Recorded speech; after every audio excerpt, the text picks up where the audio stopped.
नमस्कार, total health में आप सभी का स्वागत है। मैं हूं संजीव उपाध्याय। नमस्कार, मैं हूं किरण भारद्वाज। हर वर्ष यही होता है। इस मौसम में जब भी कोई बीमार पड़ता है घर में तो बाकी लोग घबरा जाते हैं, डर जाते हैं। उनको हमेशा ये लगता है कि एक बार घर में कोई बीमार पड़ा तो एक एक करके सबका नंबर लग जाएगा। सिर्फ मामूली बुखार हो तब तो बात अलग होती है, लेकिन बुखार के साथ घबराहट इस बात को लेकर होती है कि कहीं ये डेंगू तो नहीं, कहीं ये चिकनगुनिया तो नहीं, कहीं कुछ और तो नहीं। इस वक्त अगर देखा जाए तो ऐसी बहुत सी बीमारियां फैली हुई हैं जिनसे हम सबको दो चार होना पड़ रहा है। इसीलिए शायद जब भी किसी को बुखार होता है तो जब तक ये पता न चल जाए कि बुखार कौन सा है, मन में डर और चिंता बनी रहती है। साथ ही ये भी लगता है कि कहीं स्थिति बिगड़ ना जाए, कहीं अस्पताल में भर्ती ना होना पड़े और कब डॉक्टर ये ना कह दे कि आपकी स्थिति गंभीरता की ओर जा रही है। बहुत से लोग ये कहते हैं कि हमने तो बहुत तैयारी रखी है, लोगों से जब भी मिलते हैं तो ज़रा बचकर मिलते हैं, हाथ भी बार बार धोते हैं, मच्छरों को भी ज़रा काबू में रखा हुआ है, लेकिन फिर भी ये क्या होता है। तो आलम खुर्शीद एक शायर हैं, उनका एक शेर है, वो ये कहते हैं, क्यों हर बार निशाना मैं ही बनता हूँ, क्यों हर पत्थर मेरे ही सर लगता है। लेकिन क्या इन बीमारियों से और ख़ास तौर पर इस मौसम में जो भी होने वाले वायरल इन्फेक्शंस हैं, उसमें फिर चाहे डेंगू हो या चिकनगुनिया हो या कुछ और, क्या उससे बचा जा सकता है? और अगर बात करें बुखार की तो दरअसल बुखार क्या होता है, क्या खुद में कोई बीमारी है या फिर किसी अन्य बीमारी का लक्षण, ये समझना ज़रूरी है। और साथ ही ज़रूरी है ये जानना कि दरअसल किसी भी व्यक्ति को बुखार होता क्यों है।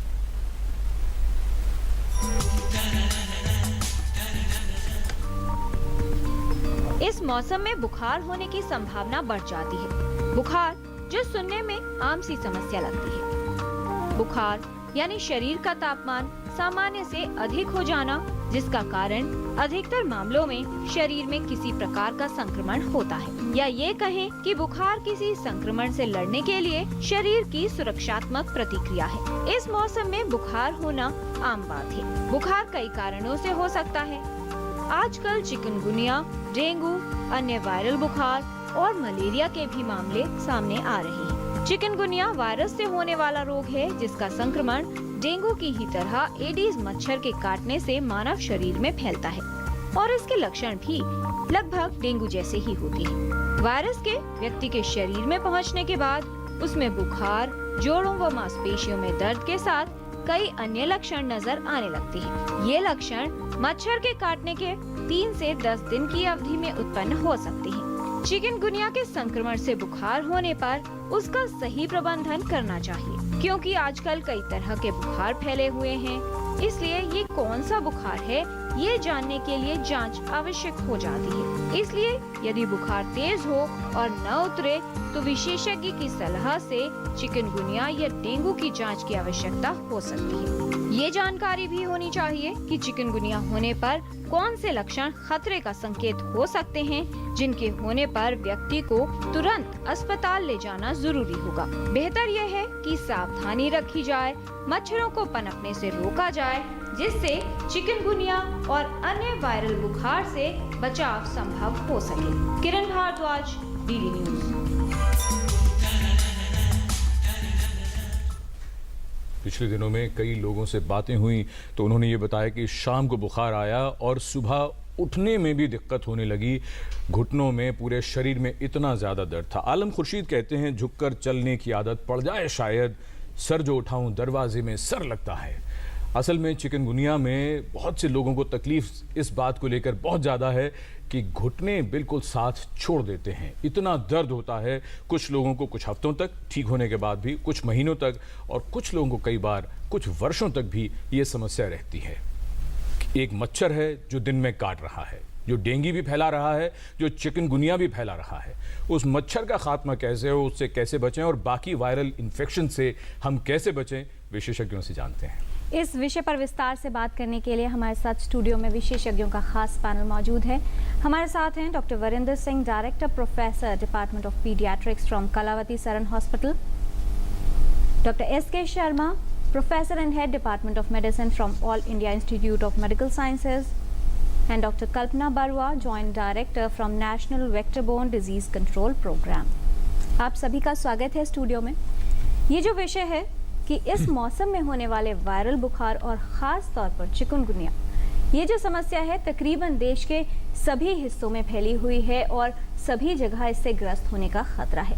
इसके लक्षणों की पहचान कैसे की जाए और ख़ास तौर पर इन समस्याओं से कैसे बचाव किया जाता है, ये हम विशेषज्ञों से जानेंगे। इस मौसम में बहुत से लोग ये सोचते हैं कि हमने तो तमाम दरवाजे बंद किए थे, फिर ये कौन सी खिड़की खुली रह गई जिससे वायरल हमारे घर में घुस गया।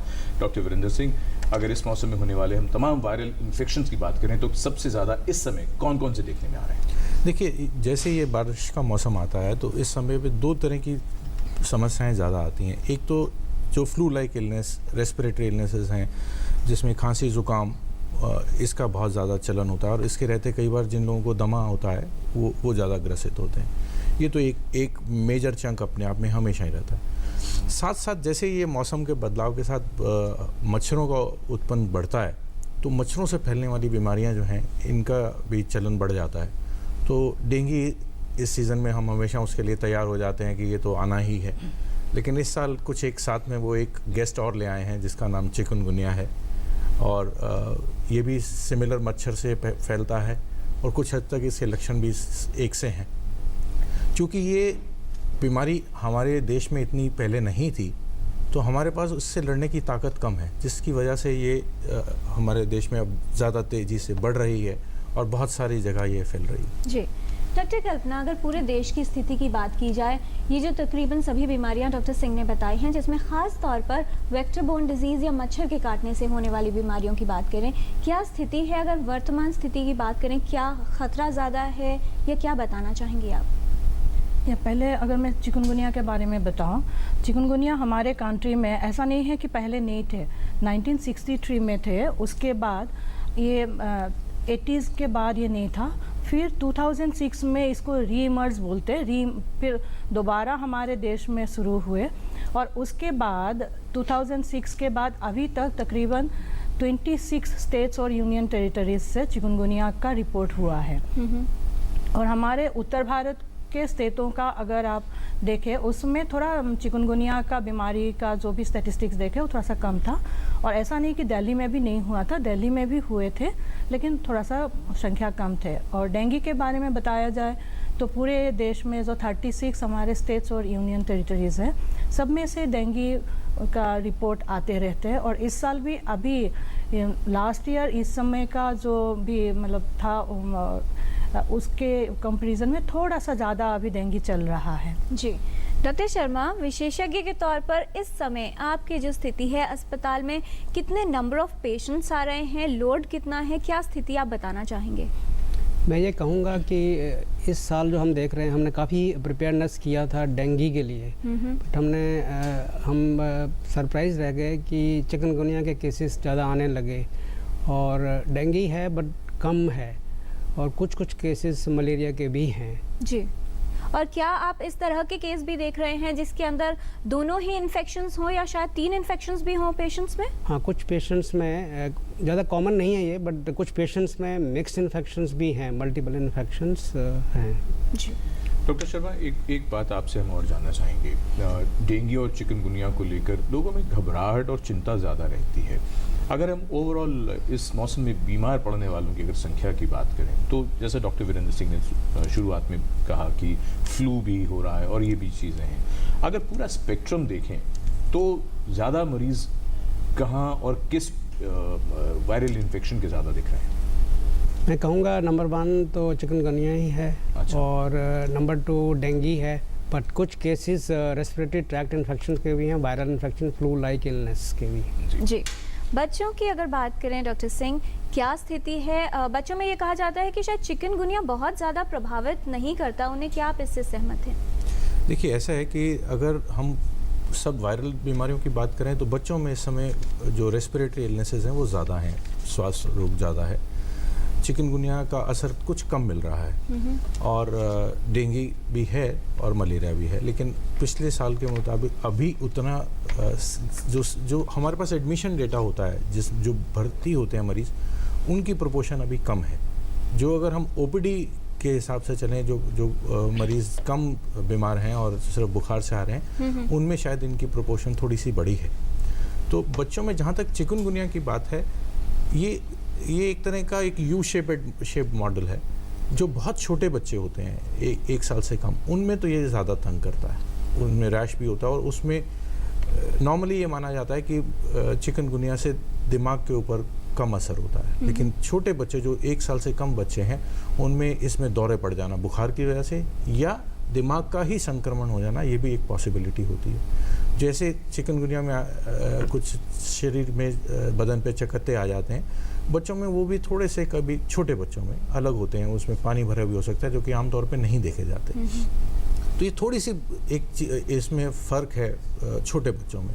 लेकिन जैसे थोड़ी सी बड़ी उम्र होती है तो कंपेयर टू एडल्ट्स ये थोड़ा सा माइल्ड है।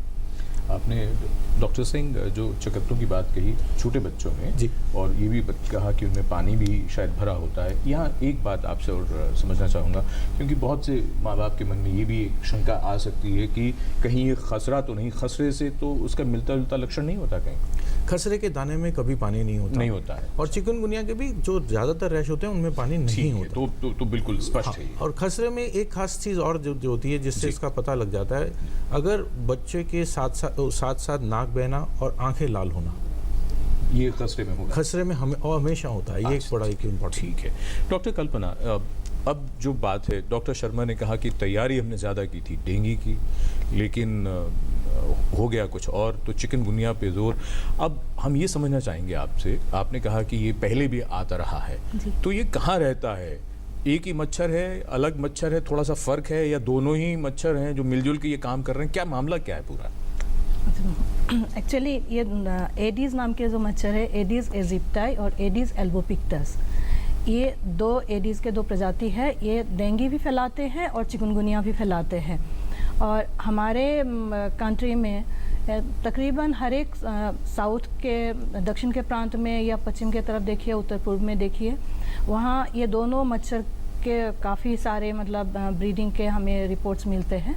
और नॉर्थ इंडिया में भी जगह जगह में है। मैम 1 मिनट रोकना चाहूँगा, आपने 2 मच्छरों का नाम लिया, एडीज इजिप्टाई का तो हम बहुत ज़्यादा नाम सुनते हैं डेंगू के संदर्भ में, और एडीज एल्बोपिक्टस का जो आपने नाम लिया, तो ये दोनों मच्छर चिकनगुनिया भी फैलाएंगे, ठीक है, लेकिन क्या दोनों ही डेंगू फैलाएंगे या सिर्फ एडीज इजिप्टाई ही डेंगू फैलाएंगे? नहीं, दोनों डेंगू में भी इन्वॉल्व है। अच्छा, डेंगू भी दोनों फैलाएंगे जी, और चिकनगुनिया भी दोनों फैलाते हैं।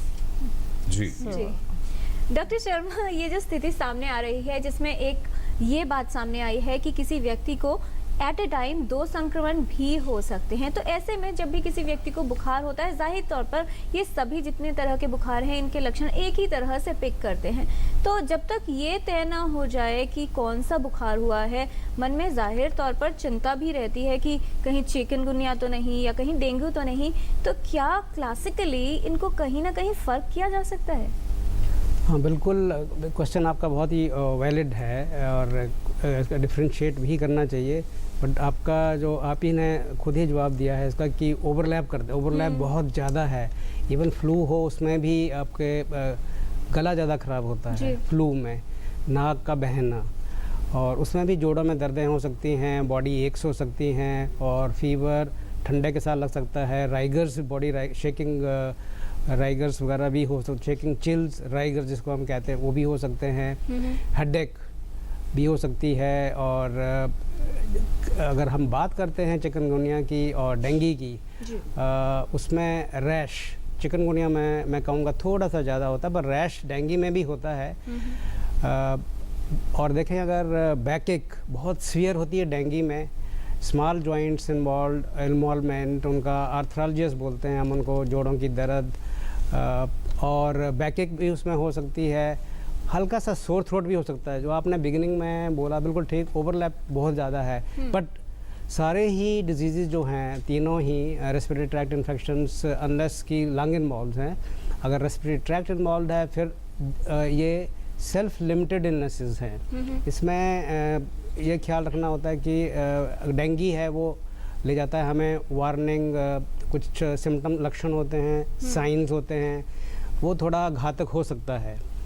मैं कहने का मतलब कि उसमें ब्लीडिंग हो सकती है। ब्लीडिंग चिकनगुनिया में कम होती है, प्लेटलेट पे अटैक्स कम होता है। सो हमें एक्चुअली शुरू से ही सावधानी बरतनी है कि फीवर में वैसे भी फ्लूइड रिक्वायरमेंट बढ़ जाती है। तो जब हम ट्रीटमेंट का इलाज का चर्चा करेंगे तो इस पॉइंट पे भी आएंगे। जी, लेकिन जब भी किसी व्यक्ति को मान लीजिए बुखार हुआ, पहला दिन है, गला खराब होना शुरू हुआ, सिर में दर्द होना शुरू हुआ, बॉडी एक होनी शुरू हुई और बुखार भी पिक किया, तो क्या सजेस्ट करेंगे आप कि किस तरह से क्या प्रोटोकॉल फॉलो होना चाहिए, या जो इलाज का तरीका है या मैनेजमेंट की बात करते हैं, क्या करें पहले दिन से ही, किस तरह की सावधानी रखें? आमतौर पे ज़्यादा ये रहता है कि बिकॉज जैसे मैंने बोला कि डेंगू में ब्लीडिंग का ज़्यादा प्रॉब्लम रहता है, तो हमें उस या फिर शॉक वगैरह का ज़्यादा रहता है कि ब्लड प्रेशर का लो होना और जो वाइटल ऑर्गन्स हैं उनका डिसफंक्शन होना।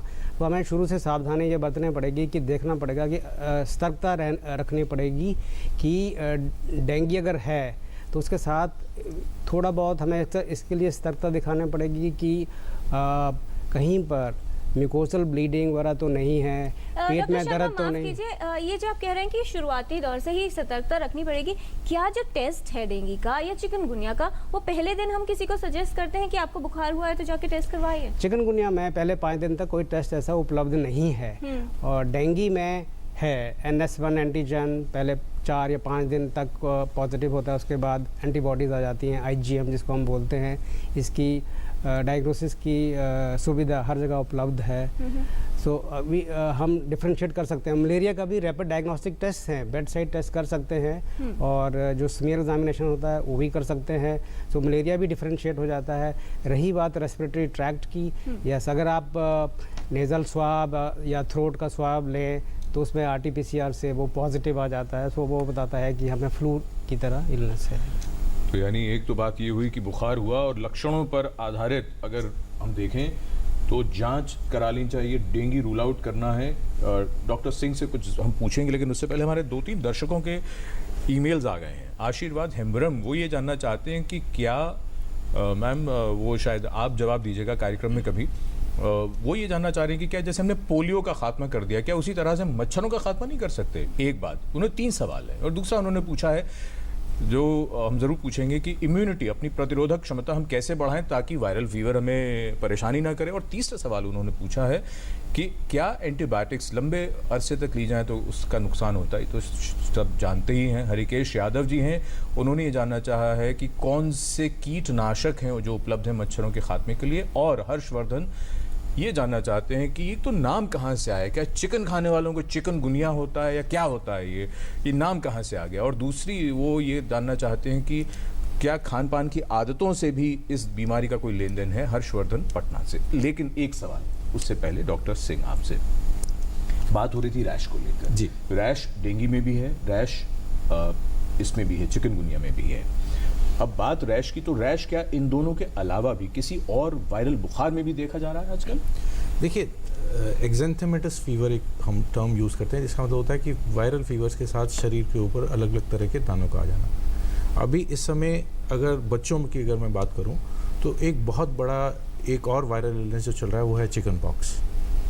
इस वक्त है काफ़ी ज़्यादा है, और पिछले चंद महीनों से काफ़ी चिकन पॉक्स दिल्ली में चल रहा है। उसमें पानी भरे हुए दाने होंगे।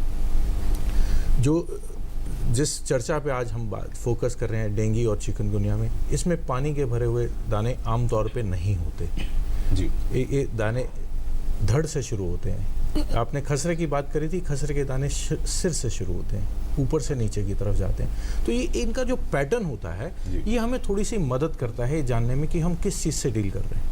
लेकिन बुखार है और अगर शरीर पर अगर रैशेज आ गए तो सबसे पहले मन घबरा जाता है ये सोचकर कि कहीं ये डेंगू तो नहीं, क्योंकि चिकनगुनिया में तो जीवन का खतरा नहीं है, लेकिन डेंगू में अगर कॉम्प्लिकेशंस होती हैं तो लोग यही सोच के घबरा जाते हैं। ये बात तो सही है कि डेंगू से जीवन को खतरा है, लेकिन अगर हम प्रोपोर्शंस की बात करें जी, तो 100 में 70 लोग जिनको डेंगू होता है उन्हें कुछ पता भी नहीं लगता, अपने आप ठीक हो जाते हैं, एसिम्प्टोमेटिक, उनको कुछ नहीं होता। 30% लोगों में ही कोई सिम्टम्स आते हैं। उस 30% लोगों में कोई 4-5% हैं जिनको सीरियस बीमारी होती है, ठीक है, बस। और उस 5% में से उनके 1% जो है उनकी डेथ होती है। तो अगर हम देखें तो डरना इसलिए, कोई भी सीरियस बीमारी हमें नहीं पसंद है और वो उसके सही कारण है, लेकिन उसके खौफ में हम इतना डर जाएं कि हम उसके पीछे भागना शुरू करें तो हम कहीं जीवन भूल जाएंगे। ये जो आंकड़े आपने बताए हैं ये सचमुच आंखें खोल देने वाले हैं, क्योंकि अमूमन जिस तरह की हाय तौबा मचती है डेंगू को लेकर या किसी भी बीमारी को लेकर, अगर हम उसे आंकड़ों से समझने की कोशिश करें तो सच्चाई बिल्कुल उलट है और डरने की जरूरत नहीं। डर अमूमन अज्ञानता से पैदा होता है। फिलहाल बेंगलुरु से श्रीकांत जी हैं जो हम सबको ज्ञान के उजाले की तरफ ले जाना चाहते हैं। एक प्रश्न पूछकर क्या जानना चाहते हैं आप? सर जी, मैं श्रीकांत बोल रहा हूँ बैंगलोर से। जी नमस्कार। ये सुना है कि गप्पी नाम की एक मछली होती है, उसको अगर आप तालाब में डाल दें तो वो सारे मछलियों के अंडों को खा जाएगी और पूरा इलाका सुरक्षित हो जाएगा। दूसरा प्रश्न ये है कि क्या हल्की फुल्की बुखार की बीमारी में भी प्लेटलेट्स कम होते हैं? और तीसरा अंतिम प्रश्न भाई साहब ये है कि हमने सुना है ओलिवेरा के इस्तेमाल से प्लेटलेट जो है वो उसके काउंट ऊपर आ जाते हैं। धन्यवाद जी, जय हिंद। जय हिंद। बहुत अच्छे सवाल हैं इनके। पहले डॉक्टर कल्पना आप बता दीजिए, गप्पी मछली का जिक्र हो रहा है, उसका नाम सुन के सब हंसने लगते हैं। जी, गप्पी ये एक्चुअली एक छोटी सी मच्छी है। इसको लार्विवोरस फिश बोलते हैं। ये अंडे नहीं खाते, लार्वी को खाते हैं। जो मच्छर के जो लार्वी है वो मलेरिया के लिए आमतौर पे इसको यूज़ किया जाता है। डेंगू और चिकनगुनिया के जो वेक्टर है उसके लिए इसका थोड़ा सा यूज़ कम होते हैं। और ये गप्पी मच्छी अगर किसी तालाब में हो या छोटे छोटे डीचेस पॉन्ड में जहाँ भी ब्रीडिंग होते हैं, और आपके डेंगू चिकनगुनिया के वेक्टर के लिए हम करेंगे ये, इसमें जो फाउंटेन्स होते हैं, ऑर्नामेंटल फाउंटेन्स होते हैं या ऑर्नामेंटल पॉन्ड्स होते हैं जहाँ पानी ठहरे हुए होते हैं, वहाँ में भी ये डाल सकते हैं और ये मच्छर के लार्वी को खा जाते हैं। सो अगर लार्वी ख़त्म हो गए तो फिर मच्छर, एडल्ट मच्छर आएंगे नहीं, इसी से थोड़ा बीमारी कम हो जाते हैं। जी जी। तो घर के आसपास अगर तालाब है तो इस मछली का उपयोग किया जाए जहाँ भी पानी रुका हुआ है, या इस तरह के फाउंटेन जो आपने जिक्र किया। फाउंटेन। डॉक्टर शर्मा, 2 सवाल थे इनके, आप दोनों का उत्तर दे दें बारी बारी से। एक इन्होंने कहा कि क्या किसी भी बुखार में प्लेटलेट काउंट कम होता है, और दूसरा जो बहुत लोग पूछते हैं, इन्होंने सिर्फ एलोवेरा का जिक्र किया, हम तो पपीते का रस और न जाने क्या क्या, बकरी का दूध, वो भी क्या फ़ायदा करता है। पहले प्लेटलेट काउंट क्या हर बुखार में कम होता है? इनका प्रश्न सही है। प्लेटलेट काउंट की मैं पहले बात करूंगा। किसी भी वायरल फीवर में थोड़े कम हो सकते हैं, और अगर प्रोपोर्शन के हिसाब से देखा जाए तो डेंगू में बहुत कम हो जाते हैं और वो चिंता का विषय भी बन जाता है। पर मैं यहाँ पर ये भी जोड़ना चाहूँगा कि प्लेटलेट के पीछे ना भागें, बिकॉज जितनी भी स्टडीज़ हुई हैं, रिसर्च हुआ है, उसमें ये दिखाया है कि प्लेटलेट काउंट डिटरमिन नहीं करते कि आउटकम क्या होगा, डेथ होगी, ब्लीडिंग होगी, नहीं होगी, और भी फैक्टर्स हैं। सो प्लेटलेट अकेला नहीं है, प्लेटलेट कम होते हैं, यस। बाकी वायरल फीवर जैसे चिकनगुनिया है, इसमें भी ये भी वायरल फीवर है, इसमें प्लेटलेट काउंट कम हो जाता है, पर इतना नीचे नहीं गिरता, 80,000 तक आ सकता है। उसके फिर ऊपर जैसे आप हाइड्रेशन वगैरह ठीक करते हैं तो ठीक हो जाता है, सेल्फ लिमिटिंग होता है, इसमें कोई ट्रीटमेंट की ज़रूरत नहीं पड़ती। पर मैं एक बात यहाँ कहना चाहूँगा कि एक लिकोसाइट काउंट होता है, टोटल लिकोसाइट काउंट, वो सभी वायरल फीवर में कम हो जाता है आम तौर पे, और उसकी वजह से टाइफाइड ये आ जाता है डिफरेंशियल डायग्नोसिस में, फिर वो ओवर ट्रीटमेंट एंटीबायोटिक्स के साथ होने लगता है। सो कॉशियसली करें।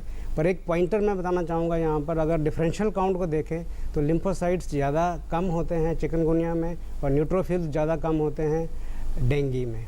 जी। और वो जो बात रहेगी एलोवेरा, हाँ, ये इनका क्योंकि ये मीडिया में काफ़ी आया है और इसका काफ़ी प्रचार हुआ है, और इस पे आंसर भी देना ज़रूरी है। पर मैं पहला आंसर ये दूंगा कि कोई ऐसा साइंटिफिक एविडेंस नहीं है। दूसरा, एक्चुअली अगर कोई करना चाहता है, कोई इसका हार्म भी नहीं है, कर सकते हैं, पर मैं ये सजेस्ट करूंगा कि प्रॉपर रैंडमाइज कंट्रोल ट्रायल्स होने चाहिए, फिर साइंटिफिक एविडेंस उभर के आना चाहिए, तभी हम इसको रेकमेंड कर सकते हैं। जी।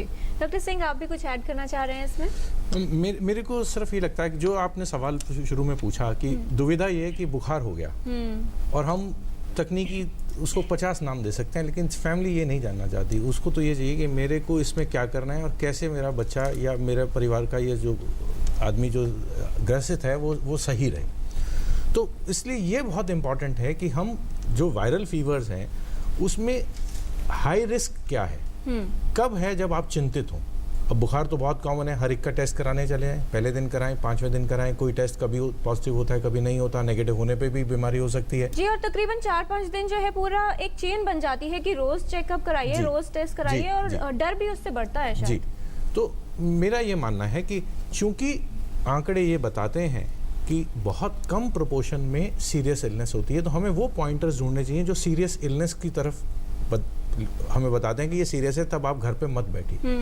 तो अगर बुखार के साथ बच्चा या बड़ा बिल्कुल लस्त है कि जब बुखार उतर गया तो भी वो सुस्ती उसके शरीर से नहीं जा रही है, वो उठ नहीं पा रहा, तो ये एक गंभीरता का विषय हो सकता है। एक छोटा बच्चा है जो उसने खाना पीना छोड़ दिया, ये एक गंभीरता का विषय हो सकता है। बहुत ज़्यादा उल्टी होना, बहुत ज़्यादा पेट में दर्द होना, इतना ज़्यादा कि पेट की दर्द बुखार से ज़्यादा लगती है, थोड़ा बहुत पेट दर्द की बात नहीं हो रही है, ठीक है। ज़्यादा एकदम स्वेटिंग होना, कहीं से खून जाना, खून तो खैर जाने की बात बताना शायद ज़रूरी नहीं रहता, क्योंकि वो अपने आप में हर आदमी उसको एक सीरियस वहाँ तक शायद ना पहुँचे, उससे पहले पकड़ें तो वो बेहतर होगा। फिर अगर किसी मरीज़ को थोड़ा भी ऑल्ट्रेशन ऑफ सेंसोरियम, बहकापन या कोई दौरा पड़ता है, ये भी एक गंभीरता का विषय है।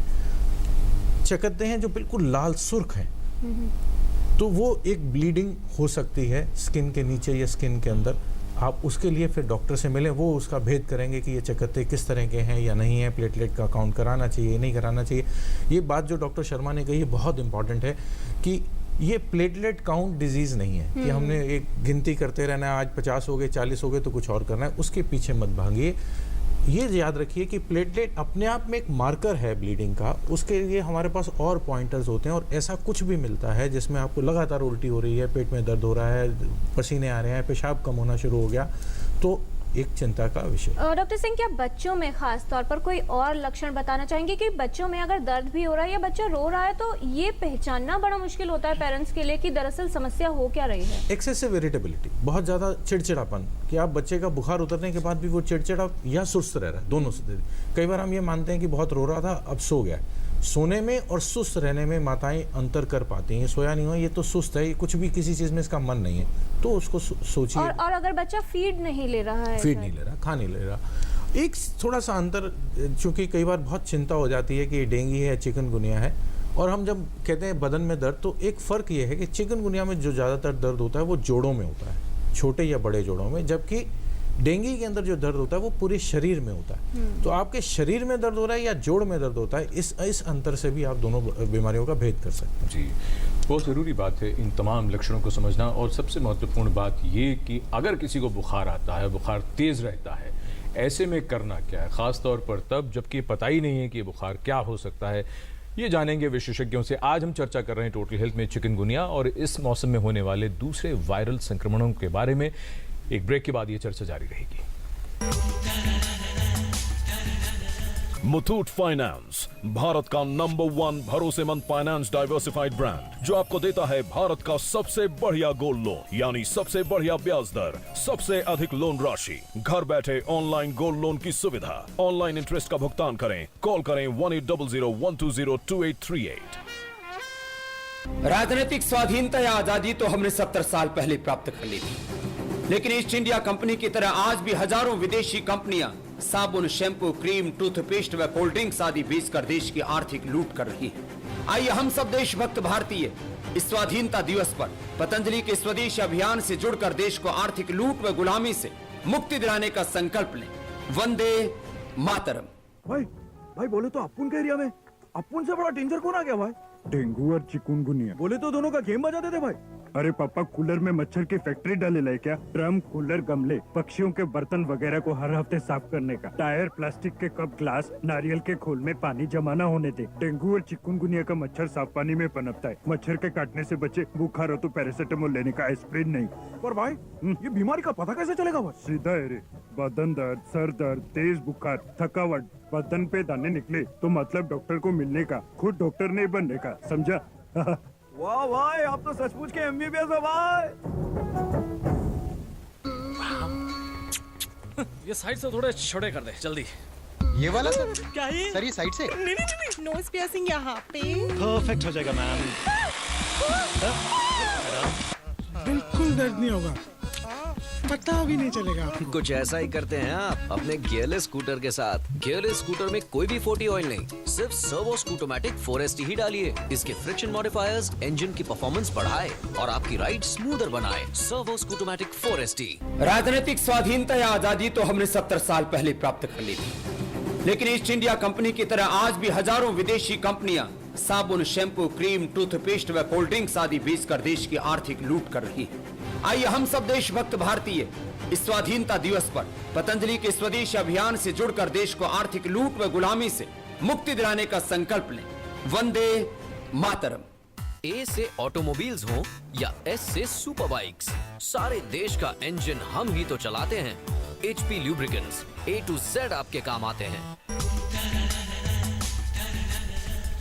ब्रेक के बाद टोटल हेल्थ में आपका स्वागत है। आज हम बात कर रहे हैं चिकनगुनिया और इस मौसम में होने वाले दूसरे वायरल बुखार के बारे में। डॉक्टर शर्मा, अगर किसी को चिकनगुनिया या डेंगू हो जाता है तो क्या दोबारा हो सकता है? जहां तक हम समझ पाए हैं, क्या बताना चाहेंगे आप? चिकनगुनिया में तो लाइफ लॉन्ग इम्यूनिटी है, एक बार हो जाए फिर नहीं होगा। हाँ, फिर नहीं होता। अच्छा। और डेंगू जो है ये हो सकता है क्योंकि इसके 4 सीरोटाइप्स हैं। तो एक से हुआ तो दूसरे से एक से प्रोटेक्शन है, दूसरे से हो सकता है, और जब दूसरे से होता है तो काफ़ी ज़्यादा सीवियरिटी होती है उसकी। जी डॉक्टर कल्पना, कुछ हमारे व्यूअर्स ने जो सवाल किए थे चिकनगुनिया को लेकर कि क्या चिकन से इसका कुछ रिश्ता है, और कुछ दूसरे सवाल भी थे, उन पर क्या कहना चाहेंगे? जी, ये आमतौर पर इसको चिकनगुनिया बोलते हैं और लोगों को लगता है कि ये चिकन से होता है या चिकन खाने से होता है। ये एक्चुअली ये है अफ्रीका में, तंजानिया में, जो पहले 1952 में शुरू हुआ था मेकोंडे प्लेटू, वहाँ उन लोगों का अपने लैंग्वेज जो है सोहेली में इसको चिकनगुनिया बोलते हैं, जो मतलब इतने दर्द होते हैं कि लोग दे स्टूपिड पोजीशन जो है, मतलब इतने ज़्यादा टेढ़े हो जाते हैं, उस पोजीशन को लेकर के उन लोगों ने इसका नाम रखा चिकनगुनिया। सो चिकन के साथ इसका कोई रिलेशन नहीं है। और सेकेंडली एक बहुत अच्छा सवाल आया था मस्कीटो एलिमिनेशन पर। जी, ये जो आर्बोवायरल डिजीज़ेज है, जो मच्छर से होने वाली जो वायरल डिजीज़ेज हैं, इसको कम्युनिटी अपने से इसको प्रिवेंट कर सकते हैं। कुछ छोटे छोटे काम उन लोगों को करना है, जैसे घर के अंदर और बाहर जो है ये एडिस मच्छर कंटेनर्स में ब्रीड करते हैं। जैसे पानी स्टोर करने का जो भी कंटेनर्स होते हैं, बकेट हो गए, ड्रम हो गए, या ओवरहेड टैंक हो गए, इवन जो मटके वगैरह भी है, उसको अगर ढक के रखें और हफ्ते में एक बार उसको साफ़ करें। हफ्ते में एक बार क्यों बोलते हैं? क्योंकि मच्छर का लाइफ साइकिल जो है अंडा देने से लेके एडल्ट इमर्जेंस तक 1 हफ्ता पूरा टाइम लगते हैं। इन बिटवीन अगर उसको साफ़ कर दे तो फिर मच्छर उसमें नहीं होंगे। और पानी का थोड़ा सा स्टोरेज का प्रॉब्लम है, हर जगह में पानी का सप्लाई रेगुलर नहीं होते, इसीलिए लोगों को स्टोरेज करना पड़ता है। तो स्टोरेज करें लेकिन उसको ढक के रखें। और जो फूलदान वगैरह होते हैं, जैसे फ्लावर पॉट्स हो गए या मनी प्लांट आजकल लगाते हैं, लकी बैम्बो लगाते हैं, उसका भी पानी ज़रूर बदले। उसमें भी हफ्ते में 1 दिन पानी ज़रूर बदले, नहीं तो उसमें भी मच्छर होते हैं और वही डेंगू या चिकनगुनिया फैलाने वाले मच्छर होते हैं। सेकेंडली एडिस एल्बोपिक्टस का जो है ये नेचुरल हैबिटेट में होते हैं। घर के आसपास जहाँ भी ट्री होल्स होंगे या प्लांटेशंस होते हैं उसमें ये ज़्यादा ब्रीड करते हैं। सो मच्छर के काटने से अपना बचाव के लिए पर्सनल प्रोटेक्शन कर सकते हैं, जैसे फुल स्लीव्ड कपड़ा पहने, स्पेशली बच्चों को जब खेलने जाते हैं उन लोगों को स्कूल में भेजते हैं उस समय इस सीज़न में पूरे स्लीव्स का ड्रेस पहना है, उससे उन लोग बच सकते हैं। तो एडिस एजिप्टाई जो है वो घर के अंदर ब्रीड कर रहा है, और एल्बोपिक्टस जो है वो आपने बताया कि घर के बाहर पेड़ों की जो या नेचुरल हैबिटेट जो भी होते अच्छा। हैं, जैसे बांस में हो गए, रबर प्लांटेशन में हो गए, केले के हो गए, पाइनएप्पल के हो गए, उस तरह के प्लांटेशंस को ज़्यादा प्रेफर करते हैं। बार बार बुखार को लेकर जो चिंता होती है, बुखार हो गया लेकिन अभी नहीं पता, हमने टेस्ट भी नहीं कराया, जैसे आप कह रहे हैं कि एकदम ज़रा थोड़ा सब्र रखिए, धैर्य रखिए। अब बुखार है, तेज़ बुखार हो गया, 102 के ऊपर जा रहा है, ऐसे में लोग क्या करें? आमतौर जो ये बीमारियां हैं ये सेल्फ लिमिटेड इलनेसेस होती हैं, वायरल, इनका कोई स्पेसिफिक ट्रीटमेंट तो नहीं है, सपोर्टिव ट्रीटमेंट है। तो कुछ पॉइंटर्स जैसे मैंने बिगिनिंग में भी बताए थे, अगर संकेत मिलता है कि रैश ज़्यादा चिकनगुनिया में है, स्मॉल जॉइंट इन्वॉल्वमेंट ज़्यादा उसमें है, अगर गला वगैरह ख़राब है तो ये फ्लू टाइप इलनेसेस होती है, फ्लू लाइक इलनेस, नाक बह रहा है, गले में दर्द है। और चिकनगुनिया में जॉइंट्स पे ज़्यादा होता है। तो जैसे हमने टेस्ट की बात की थी, NS1 एंटीजन पहले 4-5 दिन में पॉजिटिव होता है, तो डेंगू रूल आउट हो गया। अगर एक बार डेंगू रूल आउट हो गया तो डेंगू में 95 से ज़्यादा परसेंटेज जो है सेल्फ लिमिटेड है।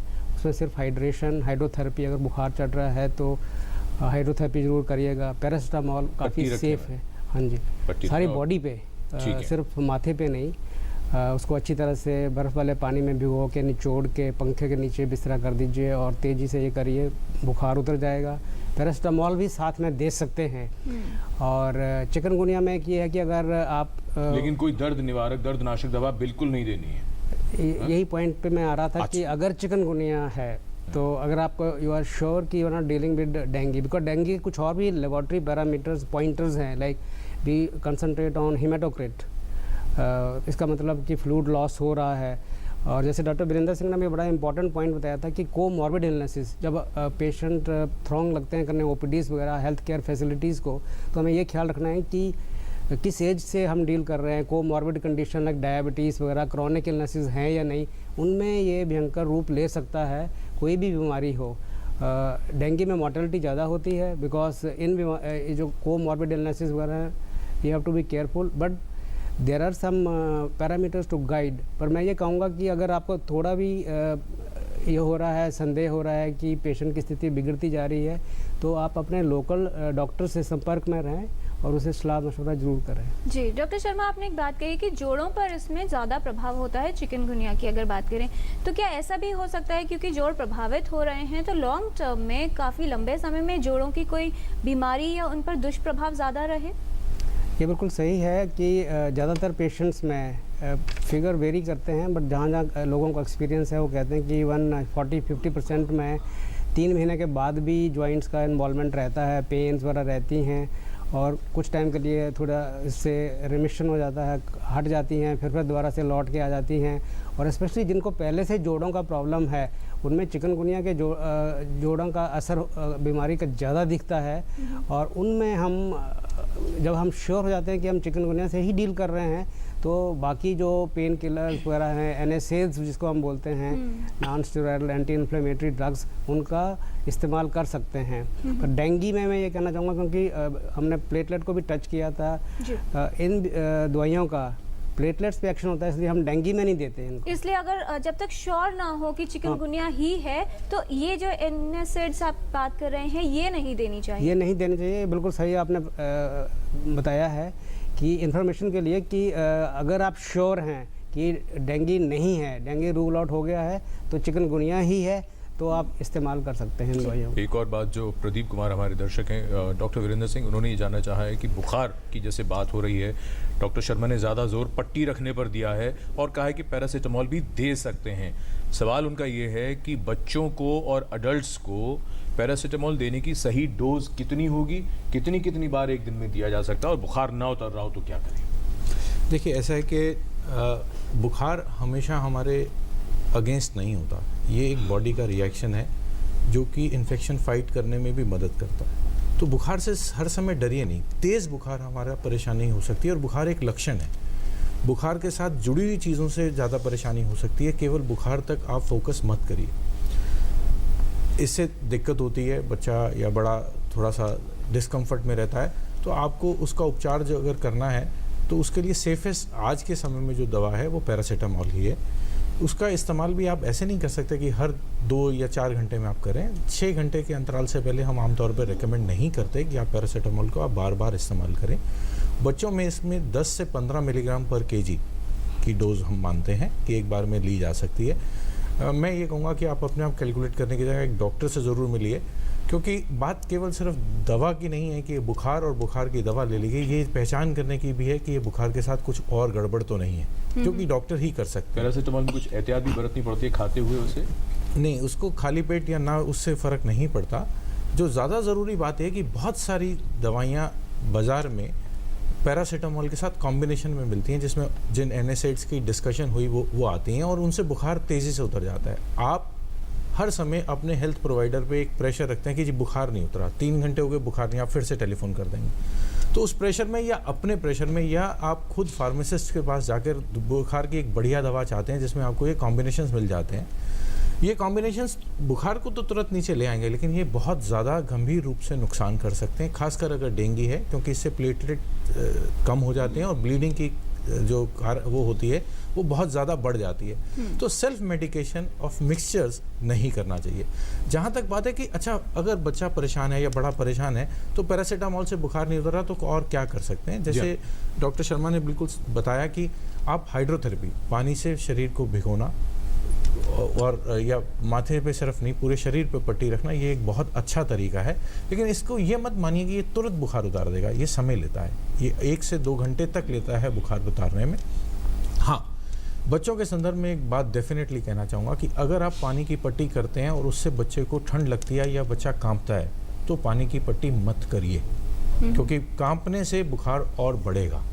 तो अगर हाइड्रोथेरेपी से पानी लगाने से बच्चे को कंपन होता है तो उसको इस्तेमाल नहीं करना, तब आप पैरासीटामोल का ही इस्तेमाल करें। जी डॉक्टर शर्मा, एक पॉइंट और आपसे समझना चाहेंगे कि मान लीजिए किसी व्यक्ति को या बच्चे को बुखार हो गया तो कितने दिन होंगे जिस दिन उसको बुखार हुआ वो संक्रमण दूसरों को फैला सकता है, और अगर घर में है या मान लीजिए ऑफिस भी जाता है तो क्या उसको ऐसा करना चाहिए, क्योंकि यहाँ पर बात हो रही है कि अगर संक्रमण हो गया है तो दूसरों तक ट्रांसमिशन ना हो, क्या सावधानी रखें?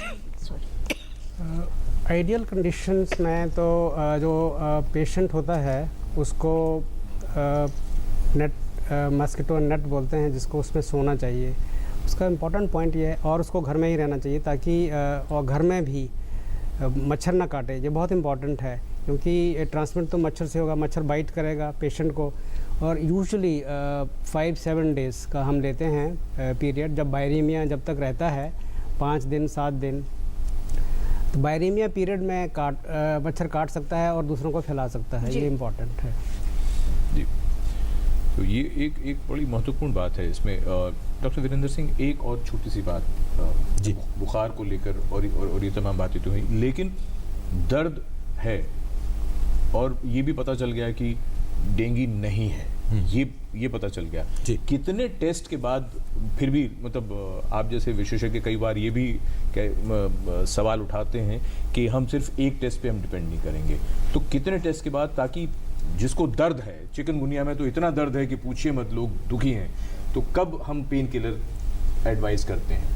देखिए, आम तौर पे जो डेंगू की कॉम्प्लिकेशंस होती हैं या डेंगू से रिलेटेड जो दिक्कतें आती हैं वो पहले 4-5 दिन में आ जाती हैं। अच्छा, ठीक है, वो ज़्यादा लंबी देर तक नहीं आती। तीसरे दिन पे बुखार उतरेगा, बाईफेजिक फीवर होता है, उसके बाद दोबारा से कॉम्प्लिकेशन का फेज़ आता है और फिर दोबारा से फीवर आता है, एक जो टिपिकल पैटर्न है। एटिपिकल पैटर्न तो कई तरह के हो सकते हैं। जो चिकनगुनिया की दर्द वगैरह है और जो परेशानियाँ, ये शुरू तो पहले दिन से होती हैं, लेकिन इसका जो एक पक्का टेस्ट हो सकता है वो 5वें दिन के बाद ही हो सकता है, उससे पहले उसके टेस्ट करने का कोई खास फ़ायदा नहीं रहता।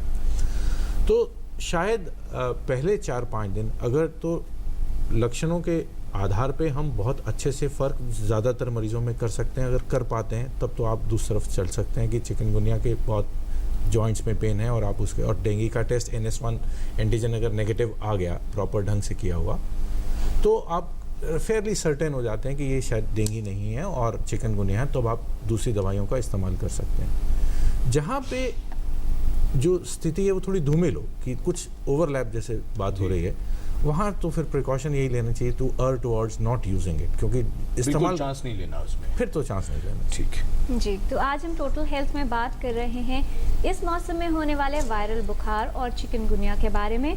क्या लक्षण होते हैं ये हमने विशेषज्ञों से जाना है, कुछ बातें और जानेंगे एक छोटे से ब्रेक के बाद। राजनीतिक स्वाधीनता या आजादी तो हमने 70 साल पहले प्राप्त कर ली थी, लेकिन ईस्ट इंडिया कंपनी की तरह आज भी हजारों विदेशी कंपनियां साबुन, शैम्पू, क्रीम, टूथपेस्ट व कोल्ड ड्रिंक्स आदि बेचकर देश की आर्थिक लूट कर रही है। आइए हम सब देशभक्त भारतीय इस स्वाधीनता दिवस पर पतंजलि के स्वदेश अभियान से जुड़कर देश को आर्थिक लूट व गुलामी से मुक्ति दिलाने का संकल्प लें। वंदे मातरम। हमें डांट पड़ती थी क्योंकि हम स्कूल जाने से मना करते थे, और कुछ लड़कियों को इसलिए डांट पड़ती है क्योंकि वो स्कूल जाने की जिद करते हैं। जिद उसकी, जुनून उसका, संघर्ष उसका, पढ़ने की चाह उसकी। आप तो बस थोड़ा हौसला दे दीजिए और बुलंद हो जाएगी हिम्मत उसकी। वो तो स्कूल जाएगी, अकेली सबसे लड़के या हमारे सहयोग से, बस ये देखना है। ये कहना काफी नहीं है कि स्कूल जाना हर लड़की का हक है, हमें उन्हें वहां तक पहुंचाना है। बेटी बचाओ, बेटी पढ़ाओ।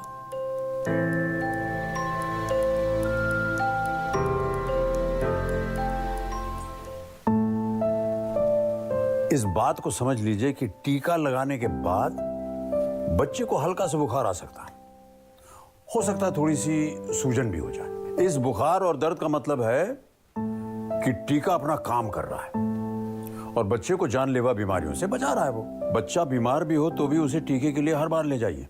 5 साल 7 बार, छूटे ना टीका एक भी बार। उतार दे, छोड़ दो उसे, अभी तैयार नहीं हुआ वो। सुनीता, तुम्हारी बेटी की अभी काम करने की उम्र नहीं है। क्यों दीदी? ये तो सारे काम कर लेती है। बिल्कुल नहीं करेगी, न यहाँ न और कहीं। अभी बहुत छोटी है सुनीता, इसे तो स्कूल जाना चाहिए। ये 12 साल की है, इसकी उम्र में तो मेरी शादी हो गई थी। वो भी जुर्म था, और 14 साल से कम उम्र के बच्चों से काम करवाना भी कानूनन जुर्म है। तुम क्या मुझे जेल भिजवाओगी? कहीं आप तो ऐसा अपराध नहीं कर रहे? प्रधानमंत्री ग्राम सड़क योजना ने हम गांव वालों के लिए तरक्की के रास्ते खोल दिए। सड़क के गड्ढों की फोटो खींच रहे हो? कोई खास बात है क्या? अरे काका, मेरे मोबाइल फोन में मेरी सड़क ऐप है, जिससे प्रधानमंत्री ग्राम सड़क से जुड़ी कोई भी जानकारी सरकार तक भेजी जा सकती है। सड़क से जुड़े सुझाव या शिकायत पर सरकार वाजिब कार्यवाही करती है। प्रधानमंत्री ग्राम सड़क से जुड़ी कोई भी बात, मेरी सड़क एंड्रॉइड ऐप अब हर पल मेरे साथ। ब्रेक के बाद आप सभी का स्वागत। चिकनगुनिया और इस मौसम में होने वाले दूसरे वायरल संक्रमणों पर हो रही है चर्चा। और टोटल हेल्थ में ये समय है सेगमेंट हेल्थ पहेली का। एपिसोड 637 में हमने आपसे पूछा था कि गर्भावस्था के दौरान इनमें से क्या करना सही है। 5 ऑप्शंस आपके पास थे। सही जवाब है ऑप्शन ई, यानी ऊपर दिए गए सभी विकल्प। कौन बने हैं इस पहेली के लकी विजेता, ये जानने से पहले देख लेते हैं क्या सवाल है आज की हेल्थ पहेली।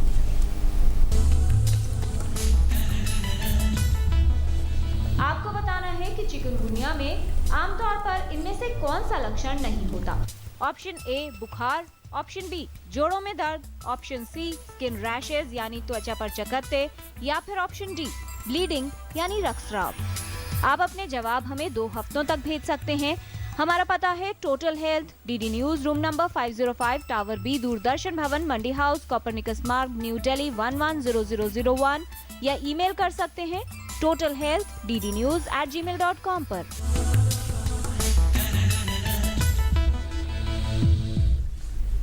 तो आप भी इस पहेली का सही जवाब भेजकर हमारे हेल्थ क्विज कॉन्टेस्ट में शामिल हो सकते हैं।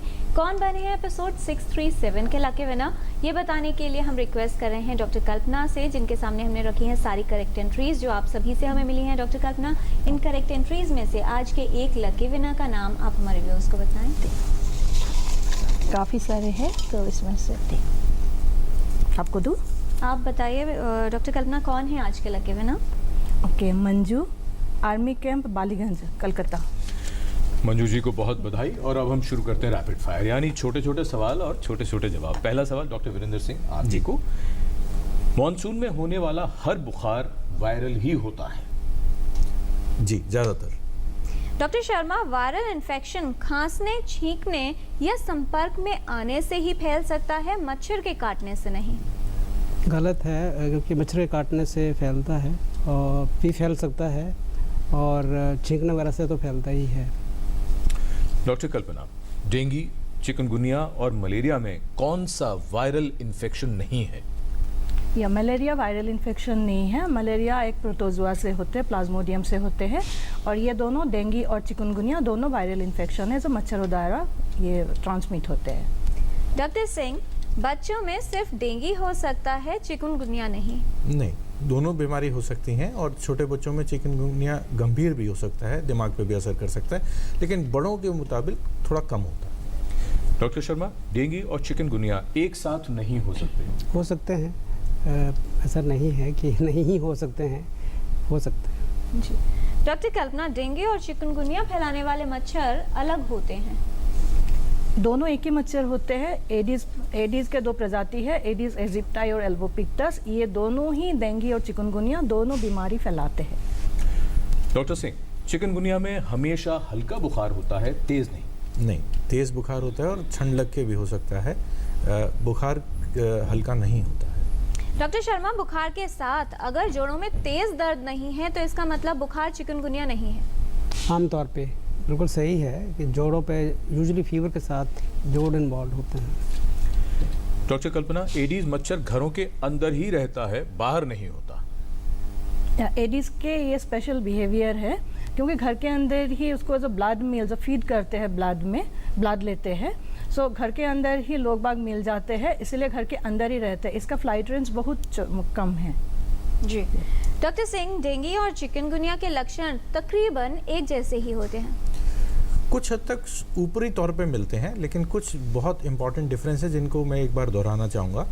कहीं से ब्लीडिंग होना और बदन में दर्द होना डेंगू में ज़्यादा होता है। जोड़ों में दर्द होना और ब्लीडिंग ना होना ये चिकनगुनिया में ज़्यादा होता है। डेथ का खतरा डेंगू में कहीं ज़्यादा है, दर्द का खतरा चिकनगुनिया में कहीं ज़्यादा है। डॉक्टर शर्मा, शरीर पर एक जैसे रैश डेंगू और चिकनगुनिया में होते ज़रूर हैं, एक ही जैसे?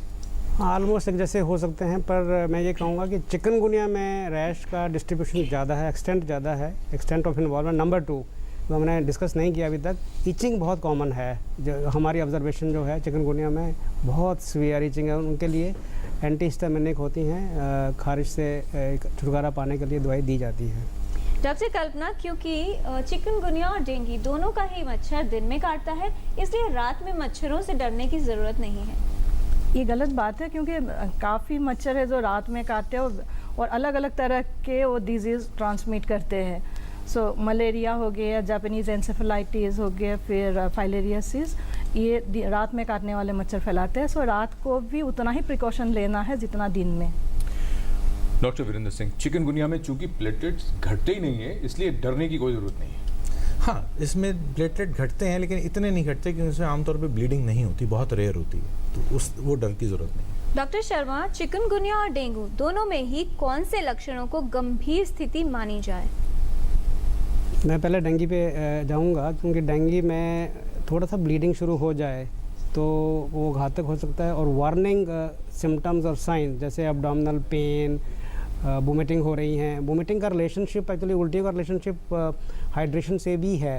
सो डिहाइड्रेशन हो जाता है, ब्लड प्रेशर गिर सकता है। तो मैं ये कहूँगा कि हाइड्रेशन वगैरह का भी इम्पॉर्टेंट है। एक एच मैं कहना चाहूँगा बाद में, ये एच इम्पॉर्टेंट होते हैं। और चिकनगुनिया में? चिकनगुनिया में भी डिहाइड्रेशन वगैरह हो सकती है, पर कम होती है। पर दोनों में ही बुखार की वजह से कई बार उल्टियाँ उसमें भी आ सकती हैं, दवाइयों की वजह से भी आ सकती है। सो हाइड्रेशन तो हमें इम्पॉर्टेंट है कि रखना है दोनों।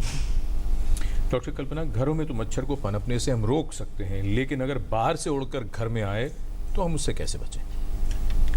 जी, ये बहुत अच्छा सवाल है। इसमें आप मच्छर को प्रिवेंट करने के लिए वायर मेश जो जाली उसमें दरवाजे खिड़की में आप उसमें मैश लगा सकते हैं ताकि बाहर के जो मच्छर है वो अंदर ना आए। और घर के अंदर भी जैसे रात को हम लोग कॉइल्स, मैट्स ये सब यूज़ करते हैं, उस तरह से दिन में भी आप यूज़ कर सकते हैं। मच्छर कहीं से भी अंदर आ गए या अंदर के मच्छर है उसके काटने से उसके कटने से हम बच सकते हैं जी। सो रिपेलेंट जिसको हम बोलते हैं उसको यूज़ कर सकते हैं। और ये आखिरी राउंड है सवालों का। डॉक्टर सिंह, डेंगू, चिकनगुनिया और अन्य वायरल बुखार को कब तक घर पर ही मैनेज करें? जब तक कि आप ये बच्चे में कोई ऐसे डेंजर साइन नहीं पाएँ जिनकी हम बार बार बात कर रहे हैं। बहुत बार उल्टियाँ होना, पेट में दर्द होना, हाथ पांव ठंडे पड़ जाना, बच्चे का सुस्त होना, खाना पीना बंद कर देना, या कोई और उसको गंभीर रोग है जिसकी वजह से रिस्क ज़्यादा है, ऐसे किसी भी व्यक्ति को, बच्चा हो या बड़ा हो, उसको घर पे नहीं मैनेज करना चाहिए। डॉक्टर सिंह, चूंकि आखिरी राउंड है, आप स्कूली बच्चों के लिए कुछ कहना चाहते थे, वो भी कह दें आप। मैं सिर्फ ये सोचता हूँ कि बहुत बार आपके जो प्रोग्राम की रीच है वो बहुत बड़ी है, तो मैं आपके थ्रू स्कूल के प्रिंसिपल्स और टीचर्स से ये बात कहना चाहता हूँ कि अपने बच्चों पे ये प्रेशर मत डालिए कि वो 100% अटेंडेंस लाएं। जब वो बीमार हैं उन्हें घर रहने दीजिए। बच्चे जब स्कूल में आते हैं तो दूसरे जो और बच्चे हैं वो उतने ही प्रोन होते हैं और एक से दूसरे को इन्फेक्शन फैलती है, ये सही नहीं है। तो एक तो ये ज़रूरी है। दूसरा ये कि मैंने बचपन में जितनी भी कहानियाँ पढ़ी वो जिसका मकसद मुझे लिटरेचर या प्रोज सिखाना था, उसमें अगर हम कुछ सेंसिटाइजेशन एक जनरल हेल्थ बिहेवियर पे डाल दें तो वो बहुत मददगार होगा। हम बहुत कोशिश कर रहे हैं कि मच्छरों की उत्पत्ति नहीं, और उसका ध्यान हमारा हमेशा एक सरकारी संदर्भ में या म्यूनिसिपैलिटी पे चला जाता है कि फॉगिंग नहीं हुई। मैंने अपने आसपास उसमें क्या सफाई रखी। अब जब मुझे नैतिक शिक्षा पढ़ाई जाती थी स्कूल में तो मेरे को पता था इससे कोई टेस्ट नहीं होता, तो मैं नहीं सुनता, लेकिन जब मेरे को वो किताब में पढ़ाई जाएगी किसी क्वेश्चन के रूप में तो मैं समझूंगा। बहुत महत्वपूर्ण बात है। डॉक्टर शर्मा, चिकनगुनिया में बुखार के बाद भी महीनों तक जोड़ों का दर्द जाता नहीं है, तो क्या किया जाए? तो जैसे हमने अभी डिस्कस किया भी है कि ये बात आपकी सही है कि कई महीनों तक चलता है, तो उसके लिए हमें कुछ और दवाइयों का, पैरास्टामोल के अलावा कुछ और दवाइयाँ भी है जो डॉक्टर प्रिस्क्राइब करेगा। डॉक्टर के संपर्क में रहें, वो आपको प्रिस्क्राइब करेंगे, उनको लेते जाइए। ठीक। डॉक्टर कल्पना, एडवांसमेंट्स की अगर बात करें तो क्या आने वाले समय में बचाव के लिए किसी वैक्सीन के आने की उम्मीद है? या डेंगू के लिए काफ़ी प्रकार के वैक्सीन का भी प्रोडक्शन चल रहा है, डेवलपमेंट चल रहा है और एक वैक्सीन है जो सिनोफी पेस्टर नाम के एक कंपनी ने, उन लोगों ने उसको फेज़ 3 ट्रायल करके अभी लाइसेंसिंग के लिए अप्लाई किया है, और Brazil, Mexico, Philippines, El Salvador और ये सब कंट्री ने उन लोगों को लाइसेंसिंग दिया है। और Philippines is the first country in the world, उन लोगों ने इसको स्कूल हेल्थ प्रोग्राम में अभी इंट्रोड्यूस किया है। सो धीरे धीरे आ रहे हैं। चिकनगुनिया के लिए अभी तक कोई इस तरह का कारगर वैक्सीन अभी तक तैयार नहीं हुए हैं, कुछ दिन तो हमको इंतज़ार करना पड़ेगा। बट वैक्सीन के पहले मैं इस प्रोग्राम के माध्यम लोगों से एक अपील करना चाहूँगी कि डेंगू और चिकनगुनिया ये दोनों डिजीज़ जो है आप खुद ही इसका नियंत्रण कर सकते हैं। छोटे छोटे जो हम लोगों ने बातें की है कि मच्छर के आप ब्रीडिंग होने ना दे घर के आसपास और काटने से बचे, इसी से आप डेंगू और चिकनगुनिया दोनों से आप अपने आप को, अपने फैमिली को और अपने नेबर को आप उससे आप बचा सकते हैं। जी बहुत धन्यवाद इस तमाम जानकारी के लिए आप सभी विशेषज्ञों का, और ख़ास तौर पर ज़रूरत है सतर्क रहने की। बिल्कुल भी ना घबराएं अगर बुखार होता है, लेकिन ये भी सच है कि अगर कोई डेंजर साइंस यानी गंभीर लक्षण होते हैं तो उन्हें नज़रअंदाज ना करें, विशेषज्ञ से संपर्क में रहें जब तक बुखार ठीक ना हो जाए और आपको लगे कि स्थिति ठीक है। मच्छरों को अपने आसपास पनपने न दें। मच्छरों ने बहुत परेशान करके रखा है, लेकिन राहत इंदौरी के शेर में वो उम्मीद भी है। वो ये कहते हैं सुलगती प्यास का कुछ हल ज़रूर निकलेगा, हमारे नाम का बादल ज़रूर निकलेगा, वैक्सीन भी आएगी और मच्छर भी ख़त्म होंगे। इसी उम्मीद के साथ आपसे विदा लेते हैं। अगले हफ्ते एक नए विषय के साथ हाजिर होते हैं। नमस्कार।